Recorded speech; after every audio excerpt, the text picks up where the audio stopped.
नमस्कार दोस्तों, आज हम बात करेंगे लेथ मशीन में वर्क होल्डिंग डिवाइसेस की।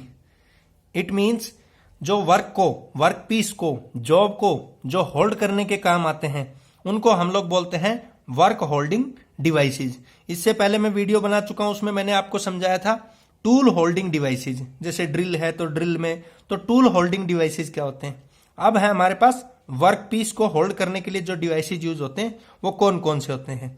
सबसे पहला है पुराने समय से होल्डिंग बिटवीन सेंटर्स, कि दो जो सेंटर हैं उन दो सेंटर्स के बीच में हम लोग वर्क पीस को होल्ड करें, जिसमें एक हमारी ड्राइव प्लेट है, एक हमारा वो लाइव सेंटर है। अब लाइव सेंटर से मीनिंग क्या है कि जो मोटर की सहायता से रन कर रहा है।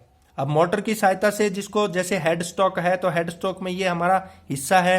अब हेड स्टॉक का ये हिस्सा मोटर की सहायता से रन करेगा, ये कंटिन्यूसली रोटेट होगा और जो जॉब है उसको ये रोटेट करवाएगा। इट मींस कि हमारे पास ये ड्राइविंग मैकेनिज्म है और जॉब हमारी क्या होगी, ड्रीवन मैकेनिज्म, जो किसी ड्राइवर की सहायता से चलेगी।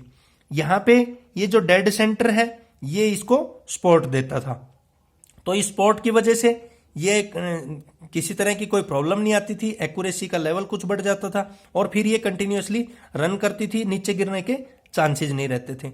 और फिर इसके ऊपर हम लोग सिंगल पॉइंट टूल की सहायता से काम करते थे, लेकिन इसमें एक्यूरेसी का लेवल कम था, इसीलिए फिर चेंज होने के बाद क्या आए, चक आए। बहुत ज्यादा यूज हो रहे हैं, आज के दिन भी यूज हो रहे हैं। अब जो चक है उनमें दो टाइप के चक होते हैं, एक होता है 3 जा चक और दूसरा होता है 4 जा चक। अब चक का क्या फंक्शन है, वर्क पीस को जा के अंदर होल्ड करना। वर्क पीस जैसे ये होल्ड किया हुआ, अब ये जो ऊपर वाले हैं ये है जा। अब जैसा नेम इंडिकेट है 3 जा चक, तो इसका मतलब 3 जा, तो 3 जा जो होगा उसको बोलेंगे 3 जा चक। और दूसरा जो है 4 जा चक, तो जिसमें 4 जाज रहेंगे तो उसको बोलेंगे 4 जा चक। अब इनके बीच में क्या डिफरेंस रहता है, 3 जा चक जो है उसमें तो जा रहेंगे 3 और जो 4 जा चक है उसमें ये जा रहेंगे 4। तो अब जो 3 जा चक है वो रहता है सेल्फ सेंटरिंग। अब सेल्फ सेंटरिंग क्यों बोलते हैं, क्योंकि इनके जो ऊपर है जो जाज होते हैं, यहाँ जो चक है ऊपर की साइड इस पे स्लॉट कटा रहता है। अब जब स्लॉट के अंदर की लगाएंगे तो की जब इसको मूव करेगी 3 जा चक में, तो ये तीनों जो जा हैं वो तीनों जा एक साथ मूव करेंगे, इसीलिए इसको बोलते हैं सेल्फ सेंटरिंग जा चक, ताकि वो सेंटरिंग आसानी से हो जाए। अब 4 जा चक में यही प्रॉब्लम रहती है।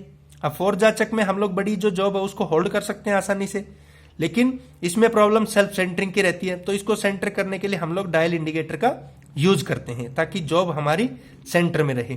तो उस सेंटर को चेक करने के लिए हम लोग डायल गेज का यूज करेंगे। नेक्स्ट है हमारे पास फेस प्लेट। ये फेस प्लेट का फिगर दिया हुआ है। अब फेस प्लेट को क्यों लगाया गया था, ये जो हमारे पास यहाँ चक है इसके सामने वो है जो फेस प्लेट लगा दी। अब फेस प्लेट का बेसिक फंक्शन क्या होता है, फेस प्लेट का फंक्शन है एक्यूरेसी को बढ़ा देना, यानी हायर एक्यूरेसी के लिए हम लोग फेस प्लेट का यूज करते हैं। इसमें जो हमारे ये नंबर ऑफ रेडियल स्लॉट्स रहते हैं, ये रेडियल स्लॉट्स का और ये जो इसका जो बेसिक फंक्शन रहेगा वो रहेगा कि जो अनसिमेट्रिकल शेप के जितने भी वर्क पीसीज हैं उनको ये आसानी की सहायता से होल्ड कर सकता है, यानी आसानी से उनको ये होल्ड कर लेता है। यही इसका सबसे बड़ा फायदा है। तो इसलिए हम लोग फेस प्लेट का यूज करते हैं और आसानी से अडॉप हो जाती है। जो हमारा मेन स्पिंडल होता है उसकी जो नॉज है उस पर आसानी से ये अडॉप हो जाती है। नेक्स्ट है हमारे पास यहाँ पे रेस्ट। और रेस्ट में भी जैसे अलग अलग टाइप की बात करें हम लोग, तो ये जो आपके सामने फिगर दिख रहा है ये स्टडी रेस्ट का है। दूसरी हमारे पास जो है वो फॉलोअर टाइप रेस्ट रहती है। तो यहाँ पे हम लोग ये स्टडी रेस्ट के बारे में बात कर रहे हैं। जो इसका बेस रहता है वो कास्ट आयरन का बेस रहता है और ये जो हमारा यूज होती है, ये जो हमारी जो स्टडी टाइप जो रेस्ट है हम लोग इसको यूज करते हैं बेसिकली जो राइट साइड जो मशीन है, तो राइट साइड मशीन के जो टेल स्टॉक रहता है तो उसकी जगह इसको हम लोग यूज करते हैं। अब ये जो है हमारे पास एज कंपैरिजन टू जो टेल स्टॉक रहेगा उसके कंपेयर में जो सिलेंड्रिकल शेप के जो पीसीज हैं उसको बहुत हाई एक्यूरेसी के साथ में ये होल्ड करता है, क्योंकि ये एक तरह से तीन जो है वो जा की तरह इसमें काम कर रहे हैं। तो ये बहुत आसानी से बहुत पर्टिकुलर तरीके से उसको होल्ड करता है, अच्छी उसको ग्रिप प्रोवाइड करता है, सपोर्ट प्रोवाइड करता है। यही इसके सबसे बड़े बेनिफिट होते हैं रेस्ट के। लास्ट है हमारे पास मैंड्रिल। मैंड्रिल हमारे पास ये बिल्कुल प्लेन टाइप मैंड्रिल हमारा, और ये स्टेप्ड टाइप मैंड्रिल है। अब मैंड्रिल जो है हमारे पास, उसका क्या फंक्शन होता है? मोस्टली हम लोग इसको जब अलाइनमेंट टेस्ट है तो अलाइनमेंट टेस्ट के ड्यूरिंग भी इसको लेते हैं हम लोग चेक करने के लिए। कोई भी अलाइनमेंट टेस्ट परफॉर्म करना है तो जैसे मान लीजिए कोई हमारे पास जो फ्रंट जो है हमारा लेथ मशीन का हेड स्टॉक टाइप, तो उसमें जो सामने हमारा सेंटरिंग है तो उसके लिए इसको लेते हैं हम लोग। तो इसका जो है काफी सारे बेनिफिट हैं।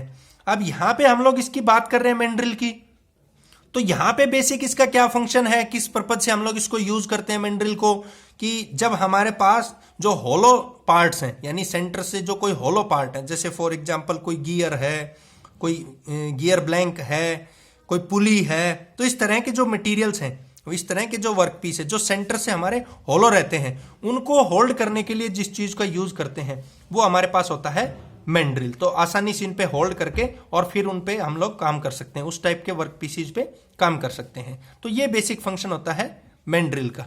तो ये थे हमारे पास various types of lathe machine work holding devices.